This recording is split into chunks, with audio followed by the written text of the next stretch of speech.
வேதிப்பொருள் கலந்து வரும் குடிநீரை பருகிய மதுரை பொய்கை கரைப்பட்டி பெண்களுக்கு கர்ப்பப்பையில் பாதிப்பு ஏற்பட்டு அதை அகற்றி வரும் சம்பவம் பெரும் பரபரப்பை ஏற்படுத்தியுள்ளது. மதுரை அழகர் கோவில் அருகே உள்ள பொய்கை கரைப்பட்டி ஊராட்சி ஒன்றியத்தில் 1000க்கும் மேற்பட்ட குடும்பத்தினர் வசித்து வருகின்றனர். இந்த கிராமத்தில் உள்ள பெண்கள் கடந்த 30 ஆண்டுகளில் 70 பேர் தங்களுடைய கர்ப்பப்பையை அகற்றியுள்ளனர். ஆண்களுக்கு கிட்னியை பாதிக்கும் நோய் தாக்கியும் பிறக்கும் குழந்தைகள் மனவளர்ச்சி குன்றியும் பிறந்து வருகின்றன. அருகில் உள்ள தொழிற்சாலையிலிருந்து வெளியேற்றப்படும் வேதி கழிவுகளால் நிலத்தடி நீர் பாதிக்கப்பட்டு இதுபோன்ற அசம்பாவிதங்கள் நடப்பதாக அப்பகுதி மக்கள் குற்றம் சாட்டுகின்றனர். நான் 35 வயசுல கருப்பை எடுத்துட்டு என்னால எந்த வேலையும் பண்ண முடியல. 3 பொண்ணு இருக்கு, ஒரு பையன் இருக்கு. இந்த கெமிக்கல் தண்ணியை குடிச்ச பிள்ளைகளுக்கு நோய் வருது. என் பிள்ளை ஒரு பிள்ளை மிடியாம இருக்கு, ரொம்ப நடக்க மாட்டாமவும் இருக்கு. அது எங்க ஊர்ல 75 பேருக்கு மேல எடுத்திருக்காங்க. வெளியிலையும் போயிருக்காங்க இதுகளுக்கு. இன்னும் சில பெண்களுக்கு வயிறு வலிக்குதுன்றது, கருப்பு பையில கோளாறுண்டு ஆஸ்பத்திரிக்கு போய்கிட்டு இருக்காங்க. இங்குள்ள நிலத்தடி நீரினை குடிநீராக குடிப்பதால் உடலில் பல்வேறு மாற்றங்கள் ஏற்படுவதாகவும் தங்களுடைய உடலில் ஏற்படும் பாதிப்பிற்கு குடிநீர்தான் காரணம் என்று மருத்துவர்கள் தெரிவிப்பதாகவும் அப்பகுதி மக்கள் கூறுகின்றனர். என்னன்னு கேட்டாக்கா இங்க யார்கிட்டயாச்சும் என்னமாச்சு சொன்னாங்க, இப்படி பெண்கள்லாம் பாதிக்கப்படுது, ஆம்பளைகளுக்கு கிட்னி ப்ராப்ளம் வருது. கிட்டத்தட்ட 35 வருஷமா இதேதான் பிரச்சனை. இந்த மக்களை காப்பாத்தி கொடுங்க.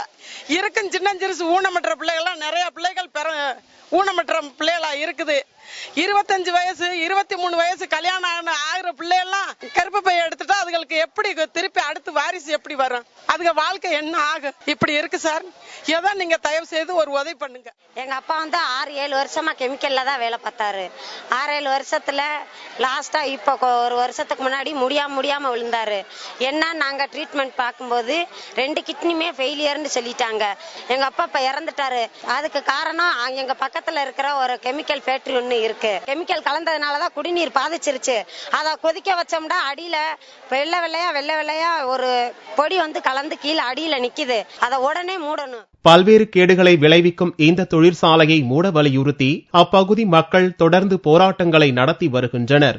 இதனிடையே தங்களுடைய தொழிற்சாலையிலிருந்து வெளியேறும் கழிவுகள் மறுசுழற்சி செய்யப்பட்டே வெளியேற்றப்படுவதாகவும் இது தொடர்பாக பொதுமக்கள் தொழிற்சாலையை வந்து ஆய்வு செய்யலாம் என்றும் தனியார் கெமிக்கல் ஃபேக்டரியின் இயக்குநர் அபிலாஷ் நாராயணன் கூறினார்.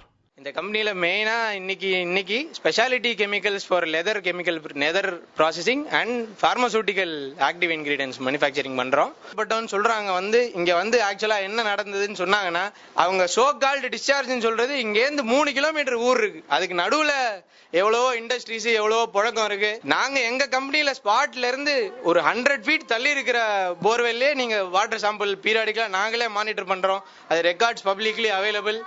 இன்ஃபேக்ட் இப்ப யாராவது எக்ஸ்டர்னலா சாம்பிள் பண்ணி செக் பண்ணணும்னாலும் பண்ணலாம். இந்நிலையில் குடிநீரில் வேதிப்பொருள் கலந்து வருவது குறித்து மருத்துவ குழுவினர் ஆய்வு செய்ய மாவட்ட கலெக்டர் சுப்பிரமணியன் உத்தரவிட்டுள்ளார்.